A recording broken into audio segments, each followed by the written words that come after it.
Yes, good evening everyone. नवंबर 2023 के लिए जो क्लास है ये काफ़ी रिलेवेंट होने वाला है। बहुत बच्चों ने कमेंट में बोला था कि सर कॉस्टिंग का जो थ्योरी क्वेश्चन है उसकी इंपॉर्टेंट थ्योरी की लिस्ट बताइए।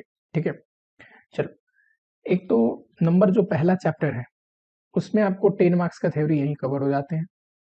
20 नंबर के थ्योरी अटेंड करने होते हैं ना, 10 नंबर का थ्योरी यानी कि 2 क्वेश्चन तो आपको चैप्टर नंबर 1 से ही आएगा। और मैंने हार्डली 6 क्वेश्चन यहाँ पे लिखे हैं। 7वें क्वेश्चन को मैंने लेस चांस बोला है क्योंकि ऑलरेडी पूछ चुका है। ठीक है, 6 क्वेश्चन में से मेरी प्रिडिक्शन है कि 2 क्वेश्चन पूछना चाहिए, यही इंपॉर्टेंट क्वेश्चन और यही फ्रिक्वेंटली पूछते रहते हैं। ठीक, अदरवाइज चैप्टर से भी क्वेश्चन आते हैं। ठीक, तो जो चैप्टर से जिनमें प्रैक्टिकल क्वेश्चन है, जो प्रैक्टिकल चैप्टर है वहां से आएगा, तो ऐसा चांसेस है कि 50% तो प्रैक्टिकल कंसेप्ट रिवाइज करके जा रहे हो उसी से बन जाएगा। 50% हो सकता है कि प्रैक्टिकल के लिए वो टॉपिक पढ़ना जरूरी नहीं, लेकिन थ्योरेटिकल के लिए अलग से थोड़ा पढ़ना पड़ेगा। हर एक चैप्टर में मैंने कोशिश किया है मैक्सिमम 2 से 3 क्वेश्चन ही मार्क करने का, तो मोटा मोटी आपको 15 या 18 क्वेश्चन पड़ेगा, उसको रिवाइज करके जाना है। उन्हीं में से 5 क्वेश्चन आना है और उस 5 में से आपको 4 बनाना है। ठीक है, चलो चैप्टर नंबर 1 पे आते हैं। अच्छा, एक बच्चे ने कमेंट में लिखा था कि सर, एक्चुअली कमेंट था अकाउंट से रिलेटेड, जो हमने सॉल्यूशन डाली थी कि मटेरियल का कॉस्ट लेते टाइम आपने ओवरहेड क्यों चार्ज नहीं किया था, है ना। आपको पता होना चाहिए, आपने जब AS2 पढ़ा है इन्वेंट्री के बारे में, तो उसमें हमने वैल्यूएशन पढ़ा है, कॉस्ट और NRV which ever is lower, जहां पे कॉस्ट में हमने पढ़ाया है आपको कि कॉस्ट रॉ मटेरियल का, WIP का और फिनिश गुड्स का। अगर आपको कोई भी बच्चा है जिसको किसी भी चैप्टर में किसी टॉपिक में दिक्कत है, ऑलरेडी वीडियो अपलोड है, आपको जरूर देखना चाहिए। यहाँ पे देखो, इसका कॉस्ट में हमने क्या पढ़ा है कि प्रेजेंट लोकेशन एंड कंडीशन तक आने वाली सारे खर्चे लिए जाते हैं, यानी कि बाई करने से लेके ट्रांसपोर्टेशन, फ्रेट वगैरह, इंश्योरेंस, रास्ते का, जब तक कि जहां पे वो स्टोर नहीं कर रहे हैं वहां तक लाने की प्रेजेंट लोकेशन एंड कंडीशन, जो कि हमारा स्टोर है, वहां तक लाने के सारे खर्चे जुड़ते हैं। लेकिन WIP एंड फिनिश गुड्स में होता क्या है ना, फिनिश गुड्स क्या, जो रॉ मटेरियल से कन्वर्ट हो चुका है फिनिश गुड्स में, जिसपे काम हो चुके हैं, है ना। तो इसमें तो लेबर ओवरहेड लग चुका होगा ना। कोई भी रॉ मटेरियल आप फैक्ट्री में लेके आते हैं, उसके बाद फैक्ट्री में काम होता है, मशीनें चलती हैं, लेबर काम करते हैं, बिजली लगता है, फैक्ट्री का रेंट लगता है, ये सारे खर्चे चार्ज करते हैं हम in the form of conversion cost, labour and overhead. तो फिनिश गुड्स में लेबर एंड ओवरहेड का कॉस्ट चार्ज करना पड़ता है क्योंकि लगते हैं फिनिश गुड्स बनाने में, है ना। वैसे WIP ये क्या है, सेमी फिनिश गुड्स, मतलब कुछ काम हो चुका है लेबर एंड ओवरहेड का, लेकिन कुछ काम रह रहा है, तो इस पे भी तो खर्चे हो चुके होंगे। रॉ मटेरियल तो अभी आया हुआ मटेरियल है जो सिर्फ स्टोर रॉ फॉर्म में है, लेकिन WIP यानी कि कुछ काम हो चुके हैं, तो जितना काम हो चुका है उस अपोर्शनमेंट का लेबर एंड ओवरहेड चार्ज होना चाहिए कि नहीं, होना चाहिए। तो इसीलिए WIP कॉस्ट में मटेरियल के साथ साथ लेबर एंड ओवरहेड होते हैं, लेकिन कम होते हैं। अगर 2 रुपया लेबर कॉस्ट एक फिनिश गुड्स में लग रहा है तो WIP में उससे कम लगेगा, डिपेंडिंग अपन परसेंटेज कंप्लीशन, लेबर ने कितना काम किया है। लेकिन रॉ मटेरियल में तो कोई काम ही नहीं हुआ है, सिर्फ प्रेजेंट लोकेशन एंड कंडीशन में लाके हमने स्टोर किया है, तो प्रेजेंट लोकेशन एंड कंडीशन तक के सारे खर्चे जुड़ते हैं, जिसमें परचेज प्राइस के साथ साथ कोई टैक्सेज है, नॉन रिफंडेबल है, वो भी हम जोड़ते हैं, plus freight, insurance, commission, brokerage, सारे खर्चे जुड़ते हैं। लेकिन ओवरहेड का खर्चा नहीं जुड़ेगा क्योंकि रॉ मटेरियल पे तो काम हुआ ही नहीं है अभी। ठीक है, चलो अब आ जाओ यहाँ पे chapter number 1, very very important chapter. आपको जैसे भी चैप्टर करके जानी चाहिए। देखो, प्रैक्टिकल क्वेश्चन बनते हैं, अच्छे मार्क्स आते हैं। कई बार किसी चैप्टर से मुश्किल क्वेश्चन आ जाए तो थ्योरी क्वेश्चन बनाने पड़ते हैं। थ्योरी क्वेश्चन में भी 20 नंबर में से 20 नंबर आते हैं। ये कोई थ्योरी वैसा वाला नहीं है, ये थ्योरी बिल्कुल प्रैक्टिकल ओरिएंटेड। एक प्रैक्टिकल पेपर में आने वाले थ्योरी भी प्रैक्टिकल जैसे ही होते हैं। ठीक है, जिसमें से मैं बोल रहा हूँ कि 10 नंबर का क्वेश्चन तो यानी कि 2 क्वेश्चन मिनिमम चैप्टर नंबर 1 से आएगा। ठीक है, ऑब्जेक्टिव ऑफ कॉस्ट अकाउंटिंग देख लेना। ठीक है, या objective of determining cost, cost की हम कैलकुलेट करते हैं, पहले आया करता था, बहुत अटेम्प्ट से आया नहीं है। ठीक है, बेसिक सेट कॉन्सेप्ट है। Cost control and cost reduction important concept है, फ्रिक्वेंटली पूछते रहता है। ठीक है, रेस्पॉन्सिबिलिटी सेंटर आया हुआ बहुत समय हो गया, ध्यान रखना है आपको, इंपॉर्टेंट भी मार्क करो। वैसे तो जो मैं लिखा हूँ इंपॉर्टेंट ही टॉपिक लिखा हूँ, मैंने लिखा ही नहीं है ज्यादा टॉपिक। एक इतनी बड़ी चैप्टर से 6 टॉपिक उठा के दे रहा हूँ आपको। ठीक, रेस्पॉन्सिबिलिटी सेंटर में cost centre, investment centre, profit centre, revenue centre, identification भी आ सकता है, डेफिनेशन भी आ सकता है। आइडेंटिफिकेशन मतलब आपको दे देगा, बोलेगा कौन सा सेंटर है बताइए आप। कई बार शॉर्ट नोट्स भी पूछता है छोटे मोटे, तो कॉस्ट क्लासिफिकेशन से जनरली शॉर्ट नोट्स आते रहते हैं, जैसे कि कंट्रोलेबल, अनकंट्रोलेबल कॉस्ट क्या है, अपॉर्चुनिटी कॉस्ट क्या होता है, या फिर फ्लोइंग कॉस्ट को कैटेगराइज करिए और दे देगा। आपको लिखना है कि ये अपॉर्चुनिटी कॉस्ट है कि ये कौन से नेचर ऑफ कॉस्ट में बिलोंग करता है। Joint cost, song cost, period and product cost, ये जो मेनली जिस टॉपिक से पूछते रहता है ये टॉपिक आपको रिवाइज करना है। कन्वर्जन कॉस्ट क्या होता है, वैल्यू एडेड कॉस्ट क्या होता है, ये इंपॉर्टेंट है, ये फ्रिक्वेंटली पूछते रहते हैं। मेथड ऑफ कॉस्टिंग आपको आइडेंटिफाई करने को दे सकता है। टाइप ऑफ कॉस्टिंग पूछ सकता है, कहाँ कहाँ अप्लाई होता है, ठीक। Cost object and cost centre पहले मार्क किया था एज इंपॉर्टेंट, आ चुका है पास्ट ईयर में। तो जब पास्ट ईयर में आ चुका है, एक तो पिछले अटेम्प्ट में आया, एक उससे पिछले अटेम्प्ट में आया। आई थिंक कॉस्ट सेंटर अगर पिछले अटेम्प्ट में आया होगा तो कॉस्ट ऑब्जेक्ट उससे पिछले अटेम्प्ट में आया होगा, लेकिन ये दोनों क्वेश्चन लास्ट 2 अटेम्प्ट में आ चुके हैं, तो इनके चांस बहुत कम है। ऊपर के जो क्वेश्चन मार्क करे हैं इनके चांस ज्यादा है। मटेरियल से क्वेश्चन आते रहते हैं, मटेरियल से भी थ्योरी क्वेश्चन। नंबर 1 तो मटेरियल कॉस्ट पे ही आ जाता है कि मटेरियल कॉस्ट में एक तो परचेज प्राइस होता ही है, प्लस अदर जो कॉस्ट हम इसमें ऐड करते हैं, और कुछ ऐसे कॉस्ट होते हैं जो मटेरियल कॉस्ट का हिस्सा नहीं बोलते, कई बार आइडेंटिफाई करने को भी बोल सकता है, ठीक है। कौन कौन से कॉस्ट मटेरियल कॉस्ट का हिस्सा बनेगा, ठीक है। कौन कौन से कॉस्ट परचेज प्राइस में होना चाहिए, अदर एट्रीब्यूटेबल कॉस्ट में क्या होना चाहिए, और कौन से cost that should not be included in the cost of material होना चाहिए। मटेरियल कॉस्ट कंट्रोल टेक्निक, ये तो वेरी वेरी इंपॉर्टेंट, ठीक है। साथ ही में मटेरियल लॉस, ये भी वेरी वेरी इंपॉर्टेंट।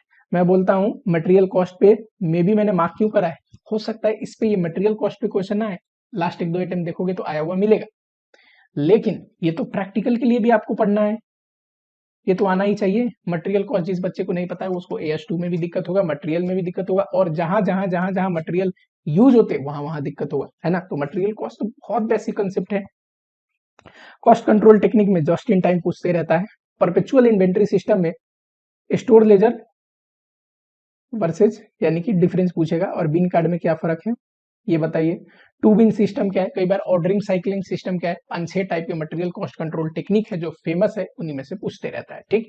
2-4 जो मुझे लगा कि इंपॉर्टेंट है मैंने मार्क कर दिया, पर मटेरियल कॉस्ट कंट्रोल टेक्निक थोड़ा आपको स्कैन करना चाहिए, ठीक। इन्हीं में से कुछ प्रैक्टिकल टेक्निक है जो हम कहाँ पढ़ते हैं, प्रैक्टिकल पॉइंट ऑफ व्यू से, जैसे इन्वेंट्री लेवल, EOQ, ये सारे ABC एनालिसिस ये भी है, लेकिन जब आप प्रैक्टिकल के लिए पढ़ोगे तो ऑटोमेटिकली कवर हो जाएगा।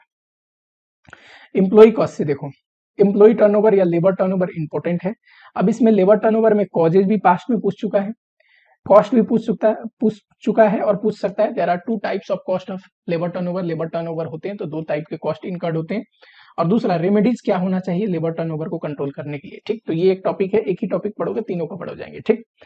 Treatment of idle time important है, पूछा हुआ समय हो चुका है इसलिए मैंने मार्क किया। ओवर टाइम का ट्रीटमेंट मई 2022 में पूछा था, मे बी ना पूछे, या फिर 2 अटेम्प्ट हो चुके तो मे बी पूछ भी सकता है, ठीक। लेकिन ये दोनों पूछा हुआ समय हो गया, कॉस्ट टू इंपॉर्टेंट है। Accounting and control of labour cost, ये इंपॉर्टेंट है, छोटा सा थ्योरी टॉपिक है, देखोगे पास में बहुत बार पूछा है। ओवरहेड में देखो प्राइमरी डिस्ट्रीब्यूशन का बेसिस, ये तो आते ही रहता है, ऐसे भी प्रैक्टिकल के लिए आपको पढ़ना है तो ये कवर हो जाएगा, अगर आया तो इसको अलग से पढ़ने की जरूरत नहीं है। प्राइमरी डिस्ट्रीब्यूशन किस बेसिस पे करते हैं, एलोकेशन एंड अपोर्शनमेंट, अपोर्शनमेंट का बेसिस क्या है, यही कहने का मतलब है। अंडर एंड ओवर टाइम का ट्रीटमेंट, ये भी प्रैक्टिकल है। सप्लीमेंट्री रेट पे तो क्वेश्चन पूछते रहता है, तो उसके लिए पढ़ोगे, यहाँ कवर हो जाएगा, तो यहाँ पे थ्योरी के लिए अलग से नहीं पढ़ना। टाइप्स ऑफ ओवरहेड रेट आया हुआ बहुत समय हो गया है तो मैंने मार्क किया है, ठीक है। टाइप्स ऑफ कैपेसिटी पूछ चुका है पिछले अटेम्प्ट में, तो मे बी ना पूछे, ठीक। प्रैक्टिकल एंड नॉर्मल कैपेसिटी को डिफाइन करिए पूछा था, तो मेरे हिसाब से नहीं पूछना चाहिए, ठीक है। आ जाओ activity based costing, traditional costing और एक्टिविटी बेस्ड कॉस्टिंग में क्या फर्क है आपको पता होनी चाहिए। ये बेसिक है, चैप्टर रिवाइज करते टाइम ऐसे ही रिवाइज हो जाएगा, तो डिफरेंस लिखने आना चाहिए 2-4। कॉस्ट ड्राइवर की आइडेंटिफिकेशन बोल सकता है, या लिखिए इनका कॉस्ट ड्राइवर इस फंक्शन का क्या है, मे भी पूछ सकता है, इंपॉर्टेंट है, याद रखना है। क्लासिफिकेशन ऑफ एक्टिविटी, 4 टाइप्स में एक्टिविटी को क्लासिफाई करते हैं ना एक्टिविटी बेस्ड कॉस्टिंग में, ठीक है। यूनिट लेवल, बैच लेवल, कोई वाला याद आ रहा होगा, ये वाली चीज है, कई बार पूछता है, लेस इंपॉर्टेंस है, मैं अभी लिख देता हूं, हो सकता है ना भी आए, लेकिन अब एक चैप्टर में 2 या 3 ही क्वेश्चन मार्क कर रहा हूं, तो उसमें थोड़ा सा तो आपको कोशिश करनी चाहिए, तो ये भी आप देख लेना। फिर आ जाओ, अब और क्वेश्चन की लिस्ट थोड़े कम कर दिया मैंने। Job costing and batch costing का डिफरेंस क्या है, ये ध्यान रखना। इकोनॉमिक बैच क्वांटिटी, ये तो प्रैक्टिकल पॉइंट ऑफ व्यू से पढ़ोगे ही, पूछते रहता है, तो यहाँ पे कुछ थ्योरी पूछे कवर हो जाएगा।